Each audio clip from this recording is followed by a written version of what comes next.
So hey guys, thanks for joining me for another video. Welcome to the Random Watch Dude channel, and today I'm going to make a video that I've been meaning to make for a little while. It's a discussion that I've been wanting to have for a little while, which is a discussion around whether when you first get into the watch hobby, when you first get hooked into the watch hobby, you typically get hooked into the lower end of the value chain, which is to say you might end up buying yourself a $150 to a $500 watch. Typically that might be a Seiko mechanical. They tend to be the watches that get us hooked. Certainly was the case for me. I got hooked when I got into Seiko mechanical watches.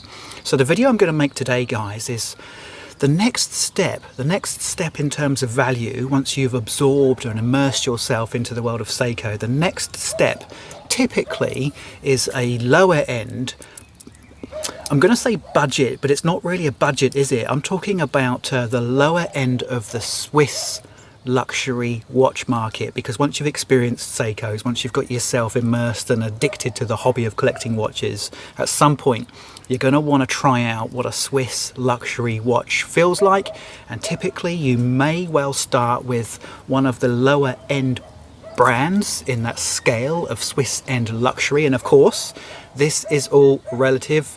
Lower end Swiss luxury watches are still incredibly expensive, guys. They're still incredibly expensive. But in the world of Swiss luxury watches, there is a place to start, and typically that would be with Tag Heuer. So today my video is going to be a comparison of a Tag Heuer, which I own, with a Seiko, which I own, and I'm going to show you those two watches side by side. They're very, very similar. I'm going to show you the differences. I'm going to show you where they are also very, very similar, and I'm going to tell you whether it's worth paying 10 times more for a entry-level Swiss luxury or just to stay where you are in the world of Seiko.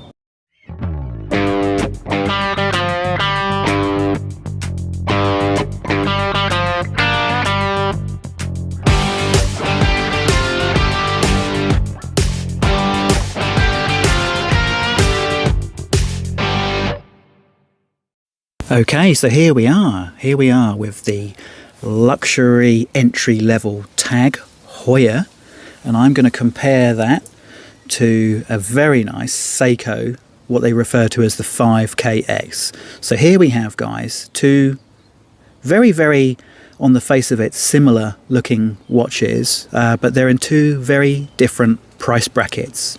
So what we have here is a Seiko, often referred to as the 5KX. The model reference for this is the SRPE 53. This has got a 39mm diameter case. It's got a lovely, as you can see, it's got a absolutely gorgeous blue dial. The dial on this watch, guys, and the dial on most Seikos, when they really want to put some effort into a dial, Seiko can do some wonderful things, and I think the dial on this is superb. As you can see, this has got a day-date functionality. It's an automatic, runs on the 4R15 movement, and I'll talk to you a little bit more about the movements in a moment, but first I want to show you what I'm comparing it to. This is a Tag Heuer Calibre 5 Carrera. Now this watch is 41mm in diameter, so it is larger than the Seiko. You can see that it's larger than the Seiko, not by an enormous amount, but it certainly does wear a bit bigger. But they are very, very similar, as you can see, in terms of their design, I suppose you could say, and let's say their target market as well, because this is what you might refer to as a dress watch with quite a sporty edge to it, quite a sporty side to it. Now the first thing I want to compare or show you in a comparison with these two watches, and then let's get the skeletons out of the closet here. Let's address the elephant in the room, and that is the price, the relevant price of these two watches, because of course this is a video where I'm comparing them for the reasons of our luxury entry-level Swiss watches worth more than your Seiko. So this watch here, 5,000 New Zealand dollars new, 5,000 New Zealand dollars. Okay, that's about 3,000 US. This watch here, 500 New Zealand dollars, which is in the region of about $350 US. So yeah, quick bit of math just to save you the trouble. I'll do the math for you. This watch here costs, if you were to walk into a watch shop and buy this at retail, this watch would cost 10 times more than this watch. Okay, so that's quite a big deal, isn't it? 10 times more, $5,000, $500, and I'm talking New Zealand now. So what are we paying extra for, guys, when we're comparing these two watches? What are we paying 10 times more for in this watch compared to this watch? Let's get into it, shall we?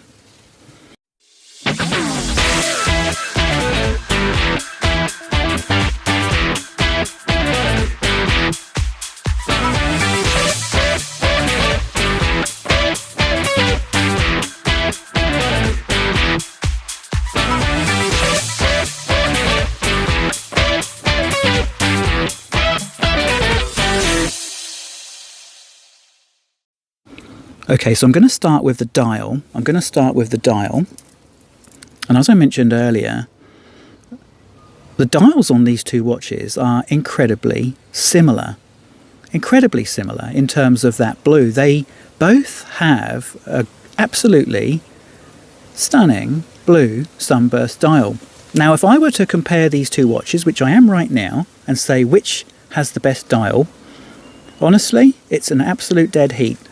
You would like to think that a watch that costs 10 times more than a Seiko is going to have a nicer dial, but I would say that the dial on this Seiko is as good as, if not slightly, ever so slightly, nicer than the dial on this tag. Although I will say there's very, very little in it. So I'm going to say right now, guys, off the bat, that the dials on these two watches are as good as each other.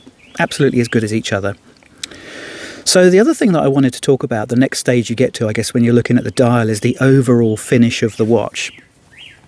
And that is where, again, I'm looking at the finish. Let's look at the bezel. Now, bearing in mind, both of these watches have been worn. Both of these watches are nearly 4 years old. They have been worn, okay? So they're not straight out of the showroom. There's a lot of marking on the bezel, for example, on both of these watches. You can also see there's quite a few just little marks on the corner there of the tag where it's just been caught every now and then. I love marks like that. They just show that the watch has actually been worn and give it a bit of life. You know, the same with the Seiko. It's not perfect, but I will say, and I'll come to the bracelet in a minute, honestly, finishing-wise, there's not a great deal in it between these two. There's a lot of brushed surfaces on both of these watches. Neither of the brushed surfaces, I would say, is any better than the other. So not only have we got a dial on both of these watches, which is pretty similar, as good as each other, but I would say the finishing on these two watches is pretty much one is as good as the other. I wouldn't be able to separate them. So, okay, so we've got a dial which is of similar quality. We've got finishing, which is of similar quality. So, hang on a sec. Why am I still paying 10 times more for the tag? Okay, now this is where it gets interesting. And I've got 3 reasons now to show you why the tag is worth significantly more, or costs significantly more, than this Seiko.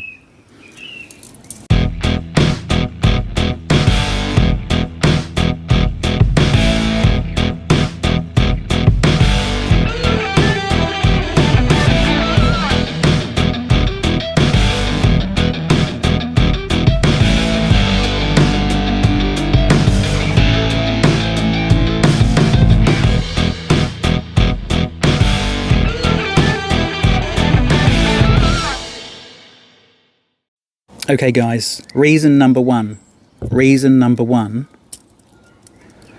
the tag is worth more than the Seiko, and here's just a shot of the Seiko movement, the 4R Seiko movement. It's a good movement, it's okay. But guys, this watch, excuse the bird in the background, he's whistling away there, but excuse the noise of the birds. But apart from that, the other noise that gets made a lot in the watch fraternity about Seiko movements is the accuracy. The accuracy on these movements can be absolutely shocking, guys, and that is one of the 3 big differences between this and the Tag Heuer, the accuracy of this movement. I've got an app that I use to measure the accuracy of movements. It's good. It's nowhere near as accurate probably as a time grapher, but I don't have one. but I do have an app on my phone. It's called Watch Accuracy Meter, and it will tell me the accuracy of the movement, the beat error, and it will tell me the amplitude of the watch. Okay, it's not scientific, but it will give me a good idea of how the movement is performing in this watch. The movement in this watch is shocking. Honestly, it's shocking. I'll put a little picture up just to the left of the actual numbers for you, but it's running nearly a minute fast a day. A minute fast a day. So if you're not checking the accuracy of this watch every 3 or 4 days, there's a good chance that you're going to be late for your 9 a.m. meeting with the boss. You don't really want that to happen, do you? So the other thing is the beat error. The beat error is quite bad, and I guess the beat error can most easily be described as the time it takes between it ticking and tocking. That is the beat error. Typically you want that to be under 1, which I think it is on this, but it's not far under 1, and ideally you'd have it around 0.1, 0.2. And the amplitude, which essentially tells you how strongly the movement is working, how much strength it has, how much muscle it has, how much torque it's working with. The amplitude, usually you'd like it to be in the high 200s to low 300s. That's the sweet spot, and this one isn't there. So guys, the movement on this, the accuracy of this is poor. Whereas on the tag, now this tag, again, I'll just show you the movement because this watch has an open case back as well. Nice looking movement, it's okay, it's nothing flash, it's the Calibre 5 by Tag Heuer. It's got a 42-hour power reserve, again, nothing flash, it's got the same power reserve as the Seiko actually, but boy, this movement is accurate. So it's running right now, it's running at plus or minus 0. In other words, it's neither gaining nor losing any time per day, which is stunning. Okay, so that's Rolex and Omega master chronometer levels of accuracy. The beat error is very good, is very low, and the amplitude is, after 3 years now, this watch is 3 years old and it's been worn a lot, the amplitude is still very high. So big thumbs up, guys, to these cheap luxury Swiss watches. The movements are typically significantly better than the cheaper watches. Okay, so that's point number 1. Point number 2, that I wanted to talk about really is the bracelet. You know, bracelets are a funny thing, aren't they? Now, some of you I know couldn't give a monkey's about the bracelet because you wear your watches on a strap, but I'm a bracelet guy, and I'm going to talk about the bracelet on these 2 watches because the bracelet on this Seiko is okay. They're actually split pins which hold these links together. Now, the good thing about split pins is that they're actually really easy. You can just nudge them out with a spring bar tool and pop them back in pretty much with your finger, and then just push it, gets the friction going by pushing it into place again with the spring bar tool. Very easy to adjust this watch. I mean, they're okay. The bracelets are okay. The clasp is just basically a pressed metal clasp. It has 2 micro adjusts here. It's a pressed metal 3-fold clasp. It does have a little click there, and it does obviously have this extra safety latch, and it has Seiko stamped, as you can see on the clasp. It's okay. However, when you get up into, let me just turn that the right way up, otherwise my OCD is just going to start to fail me. When you move to a Swiss watch, guys, you do genuinely get a much better bracelet. And although the tag is at the kind of the entry level for Swiss luxury, and excuse all the fingerprints on the polished center links there, but as I said to you earlier, this watch has been worn. I haven't just pulled this out of a case to do a sponsored review for you. This is my watch that's been worn, and it's got finger marks on it and scuffs. But the bracelet is significantly better. This one still has pins rather than screws. You know, when you get up into the higher end, you start to look at screws to hold their bracelet links together. This one still works with pins, but that's okay. It's a pin and collar.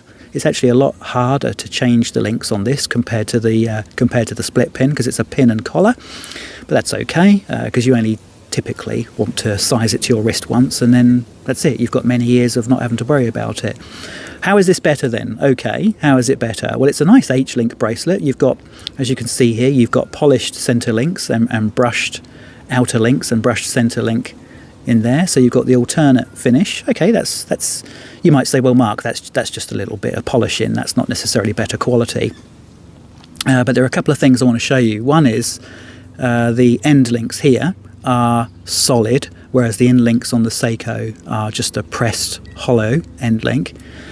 The end links fit beautifully. There is absolutely, and I want to stress this, there is absolutely no play in the join between this end link and the case itself. There's no flappiness or play in there at all.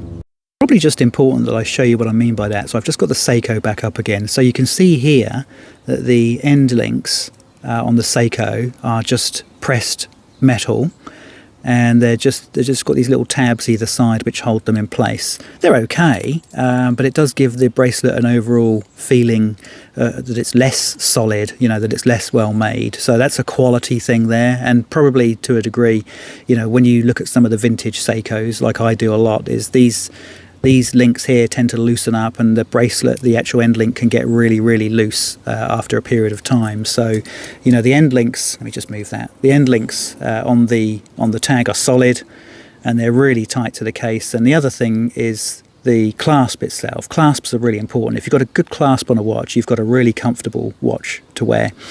And the clasp on this, as you can see, let me just turn it up the other way for you there. The clasp, it's got that nice little touch there with the Tag Heuer logo, which has been probably laser etched into that. And this is a proper, I mean, these are stamped parts here, guys, but they're thick. Look how thick that is. That's a thick, chunky piece of metal there with a nice chunky pin going through it, which joins it into this section of the fold-over clasp. Again, really, really nicely finished pressed metal, but very thick. It's a very simple clasp, this, but it's very solid, and it's got a nice click, and it's got the little logo there, of course. But the clasp is significantly better than the Seiko. The overall feeling when you do the rattle test, not really much rattling there at all. And this feels like this feels like, you know, when you've got a pocket full of change and you just jangle it around, you know, when you've got your hands in your pockets and a few coins in there, you know, and you start jangling your money around. That's what it feels like, you know, when you're wearing one of these sometimes. It's a right rattly old thing. Look, it's not desperately bad, but it's the difference. It's the difference, and it's the difference in the terms of the feeling of quality. Now, the feeling of quality, guys, that takes me to point number 3. So I'm going to finish with point number 3, guys, and point number 3, I don't need to show you these watches. I will just for the final time. Tag Heuer, 5,000 New Zealand dollars. Seiko 5KX, 500 New Zealand dollars. Point number 3, about the difference between an entry-level Swiss luxury and your common or garden Seiko. Point number 3 is quite intangible. It's quite intangible. And I think it comes down to everything about the Swiss luxury watch industry that we quite often, as watch obsessives, as watch addicts, we quite often begin to hate about the watch hobby.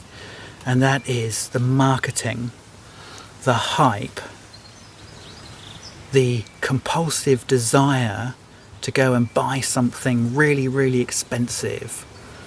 These are the things that are quite intangible in terms of the difference between your Swiss luxury watch and your common or garden Seiko. But I have to say, and anybody that's in the watch hobby and has been for a while will agree with me, is we are all to a degree victims of lust for something which is hard to get. And that might be that it's hard to get because you have to go on a list to buy it, or it might mean that it's hard to get because it's a stretch financially. And I think this is one of the things that doesn't get discussed particularly often, is how we, as watch enthusiasts, a lot of us are quite often absolute suckers for the marketing and the hype that's created around Swiss luxury watches, which you do not see in, you know, the lower end, if you'll excuse my turn of phrase, the lower end of the watch market, which is the Seiko and the $500 watch end. So it leads to a kind of final conclusion. Really, is one of the advantages of the three of being able to put on a tag and say, yes, this is a better watch, is a lot of it is not necessarily something physical, it's actually something emotional. You may have fallen prey to the marketing and the hype. You may have fallen prey to the intangible desire that inflicts us all in the end, which is the Swiss luxury watch industry.